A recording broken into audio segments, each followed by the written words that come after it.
న్యాయాధిపతుల గ్రంథము 9వ అధ్యాయము. యెరుబ్బయలు కుమారుడైన అబీమెలెకు షెకెములోనున్న తన తల్లి సహోదరుల యొద్దకు పోయి వారితోనూ తన తల్లి పితరుల కుటుంబీకులందరితోనూ, మీరు దయచేసి షెకెము యజమానులందరూ వినినట్లు వారితో మాట్లాడి, మీకేది మంచిది? యెరుబ్బయలు యొక్క కుమారులైన 70 మంది మనుష్యులందరూ మిమ్మును ఏలుట మంచిదా? ఒక్క మనుష్యుడు మిమ్మును ఏలుట మంచిదా? నేను మీ రక్త సంబంధినని జ్ఞాపకము చేసుకొనుడి అని పలుకుడనెను. అతని తల్లి సహోదరులు అతని గూర్చి షెకెము యజమానులు వినునట్లు ఆ మాటలన్నీయూ చెప్పగా, వారు ఇతడు మన సహోదరుడు అనుకొని తమ హృదయము అబీమెలెకు తట్టు త్రిప్పుకొనిరి. అప్పుడు వారు బయల్బెరీతు గుడిలో నుండి 70 తులముల వెండి తెచ్చి అతనికియ్యగా, వాటితో అబీమెలెకు అల్లరి జనమును కూలికి పెట్టుకొనెను. వారు అతని వశమున ఉండిరి. తరువాత అతడు ఓఫ్రాలోనున్న తన తండ్రి ఇంటికి పోయి యెరుబ్బయలు కుమారులను తన సహోదరులను అయిన ఆ 70 మంది మనుష్యులను ఒక్క రాతి మీద చంపెను. యెరుబ్బయలు చిన్న కుమారుడైన యోతాము మాత్రమే దాగియుండి తప్పించుకొనెను.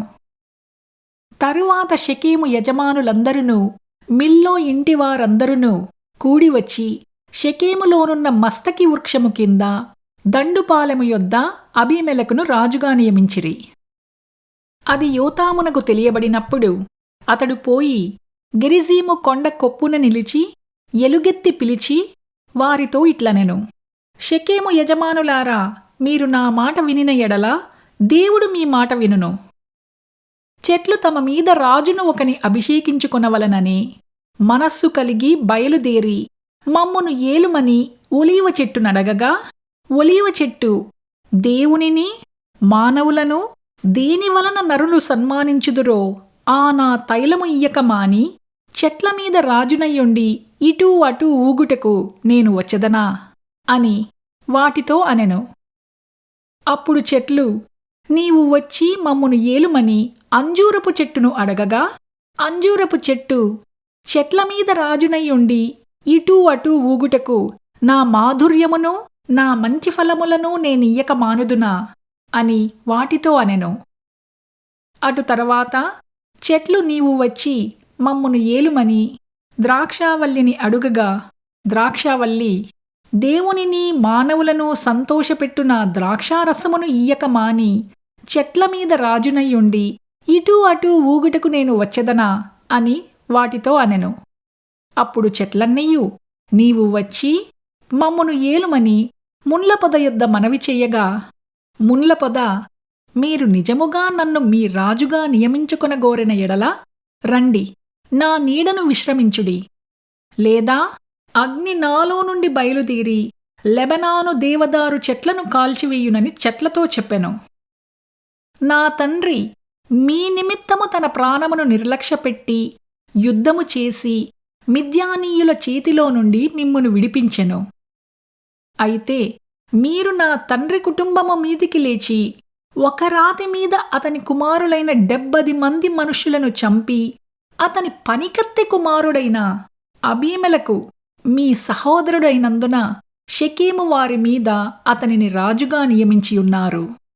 యెరుబ్బయలు ఎడలను అతని ఇంటివారి ఎడలను మీరు ఉపకారము చేయకయు, అతడు చేసిన క్రియలకు మీరు ప్రతిక్రియ చేయకయు, అబీమెలెకును రాజుగా నియమించుకొనిన విషయములో మీరు న్యాయముగాను యథార్థముగాను ప్రవర్తించిన ఎడల, నేను మీరు యెరుబ్బయలు ఎడలను అతని ఇంటివారి ఎడలను సత్యముగాను యథార్థముగాను ప్రవర్తించిన ఎడల అబీమెలెకునందు సంతోషించుడి, అతడు మీయందు సంతోషించునుగాక.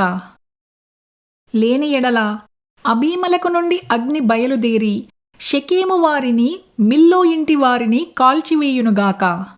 షెకెము వారిలో నుండియు మిల్లో ఇంటి వారి నుండియు అగ్ని బయలుదేరి అబీమెలెకును దహించునుగాక అని చెప్పి తన సహోదరుడైన అబీమెలెకునకు భయపడి యోతాము పారిపోయి బేయేరునకు వెళ్ళి అక్కడ నివసించెను. అబీమెలెకు 3 సంవత్సరములు ఇశ్రాయేలీయుల మీద ఏలికయ్యి ఉండెను. అప్పుడు యెరుబ్బయలు 70 మంది కుమారులకు చేయబడిన ద్రోహఫలము వారిని చంపిన అబీమెలకును వారి సహోదరుని మీదికిని, అతడు తన సహోదరులను చంపునట్లు అతని చేతులను బలపరచిన షెకెము యజమానుల మీదికిని వచ్చునట్లును, వారు చేసిన ప్రాణహత్య వారి మీద వచ్చునట్లును దేవుడు అబీమెలకునకును షెకెము యజమానులకును వైరము కలుగుటకై వారి మీదికి దురాత్మను పంపెను. అప్పుడు షెకెము యజమానులు అబీమెలకును వంచించిరి. ఎట్లనగా షెకెము యజమానులు కొండ శిఖరముల మీద అతని కొరకు మాటుగాండ్లను ఉంచి ఆ మార్గమును తమకు సమీపించిన వారినందరినీ దోచుకునిరి. అది అబీమెలకునకు తెలుపబడెను. ఎబేదు కుమారుడైన గాలును అతని బంధువులునూ వచ్చి షెకెమునకు చేరగా షెకెము యజమానులు అతని ఆశ్రయించిరి.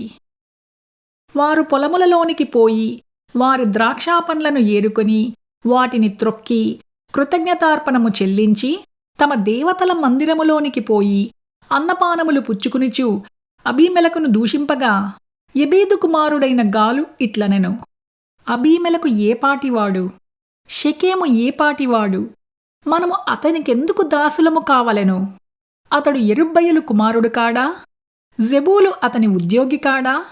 షెకెము తండ్రి అయిన హామోరు వారికి దాసులమగుదుము కాని మనము అతనికెందుకు దాసులము కావలెను? ఈ జనము నా చేతిలో ఉండిన ఎడల ఆహా, నేను అబీమెలకును తొలగింతును కదా అనెను. తరువాత అతడు అబీమెలకుతో నీ సేనను ఎక్కువ చేసి బయలుదేరి రమ్మనెను. ఆ పట్టణ ప్రధాని అయిన జెబూలు ఎబేదు కుమారుడైన గాలు మాటలను వినినప్పుడు అతని కోపాగ్ని మండెను. అప్పుడతడు అబీమెలకునొద్దకు రహస్యముగా దూతలను పంపి, ఇదిగో, ఎబేదు కుమారుడైన గాలును అతని బంధువులును షెకెముకు వచ్చియున్నారు. వారు నీ మీదికి ఆ పట్టణమును రేపుచున్నారు. కావున రాత్రి నీవును నీతోనున్న జనులునూ లేచి పొలములో మాటుగా ఉండుడి. పొద్దున సూర్యుడు ఉదయింపగానే నీవు త్వరగా లేచి పట్టణము మీద పడవలెను. అప్పుడు అతడును అతనితోనున్న జనులును నీ యొద్దకు బయలుదేరి వచ్చుచుండగా నీవు సమయము చూచి వారు ఎడల ప్రవర్తింపవచ్చునని వర్తమానము చేసెను. అబీమెలకును అతనితోనున్న జనులందరూ రాత్రివేళ లేచి 4 గుంపులై షెకెము మీద పడుటకు పొంచియుండిరి. ఎబేదు కుమారుడైన గాలు బయలుదేరి పట్టణపు గవిని దగ్గర నిలిచినప్పుడు అబీమెలకును అతనితోనున్న జనులును పొంచియుండుట చాలించి లేచిరి. గాలు ఆ జనులను చూచి జెబూలుతో, ఇదిగో, జనులు కొండ శిఖరముల మీద నుండి దిగివచ్చుచున్నారనగా జెబూలు, కొండల ఛాయలు మనుష్యులను పోలి నీకు కనబడుచున్నవని అతనితో చెప్పెను. గాలు, చూడుము, దేశపు ఎత్తైన స్థలముల నుండి జనులు దిగివచ్చుచున్నారు. ఒక దండు శకునగాండ్ల మస్తకి వృక్షపు త్రోవను వచ్చుచున్నదనెను. జెబూలు అతనితో, ఆహాహా, మనము అతని సేవింపవలసినందుకు అబీమెలకు ఎవడు అనిన నీ మాట ఏమాయను? ఇది నీవు తృణీకరించిన జనము కాదా? పోయి వారితో యుద్ధము చేయుడనగా గాలు షెకెము యజమానుల ముందర బయలుదేరి అబీమెలకుతో యుద్ధము చేసెను. అబీమెలకు అతని తరుమగా అతడు అతని ఎదుట నిలవలేక పారిపోయెను. అనేకులు గాయపడి పట్టణపు గవిని ప్రవేశించు చోట పడిరి. అప్పుడు అబీమెలకు అరూమాలో దిగెను. గాలును అతని బంధువులును షెకెములో నివసింపకుండా జెబులు వారిని తోలివేసెను. మరునాడు జనులు పొలములలోనికి బయలువెళ్ళిరి. అది అబీమెలకునకు తెలియబడగా అతడు తన జనులను తీసుకుని 3 తెగలుగా చేయగా వారు ఆ పొలములో మాటుగా ఉండిరి. అప్పుడతడు చూడగా జనులు పట్టణము నుండి బయలుదేరి వచ్చిచుండిరి కనుక అతడు వారి మీద పడి వారిని హతము చేసెను. అబీమెలకును అతనితోనున్న తెగలును ఇంకా సాగి పట్టణపు గవిని ప్రదేశమునొద్ద నిలువగా 2 తెగలు పరిగెత్తి పొలములలోనున్న వారందరి మీద పడి వారిని హతము చేసిరి. ఆ దినమంతయు అబీమెలకు ఆ పట్టణస్థులతో యుద్ధము చేసి పట్టణమును చుట్టుకొని అందులోనున్న జనులను చంపి పట్టణమును పడిగొట్టి దాని స్థలమున ఉప్పు చల్లెను. షెకెము గోపుర యజమానులందరూ ఆ వార్త విని ఎల్బరీతు గుడి యొక్క కోటలోనికి చొరబడిరి. షెకెము గోపుర యజమానులందరూ కూడియున్న సంగతి అబీమెలకునకు తెలియబడినప్పుడు అబీమెలకును అతనితోనున్న జనులందరూ సల్మోను కొండనెక్కి అబీమెలకు గొడ్డలిని చేతపట్టుకొని చెట్ల నుండి పెద్ద కొమ్మను నరికి ఎత్తి భుజము మీద పెట్టుకొని, నేను దేని చెయ్యుట మీరు చూచితిరో మీరును నేను చేసినట్టుగా దానిని త్వరగా చెయ్యుడని తనతోనున్న జనులతో చెప్పెను. అప్పుడు ఆ జనులందరిలో ప్రతివాడును ఒక్కొక్క కొమ్మను నరికి అబీమెలకును వెంబడించి ఆ కోట దగ్గర వాటిని పెట్టి వాటి వలన ఆ కోటను అగ్నిచేత కాల్చిరి. అప్పుడు షెకెము గోపుర యజమానులు అనగా స్త్రీ పురుషులు ఇంచుమించు 1000 మంది చచ్చిరి. తరువాత అబీమెలెకు తేబేసుకు పోయి తేబేసు నొద్ద దిగి దాని పట్టుకొనెను. ఆ పట్టణము నడుమ ఒక బలమైన గోపురముండగా స్త్రీ పురుషులను పట్టణపు యజమానులను అక్కడికి పారిపోయి తలుపులు వేసుకొని గోపుర శిఖరము మీదికెక్కిరి. అబీమెలెకు ఆ గోపురమునొద్దకు వచ్చి దానిమీద పడి యుద్ధము చేసి అగ్నిచేత దాని కాల్చుటకు గోపుర ద్వారమునొద్దకు రాగా ఒక స్త్రీ అబీమెలెకు తలమీద తిరుగటిమీది రాతిని పడవేసినందున అతని కపాలము పగిలెను.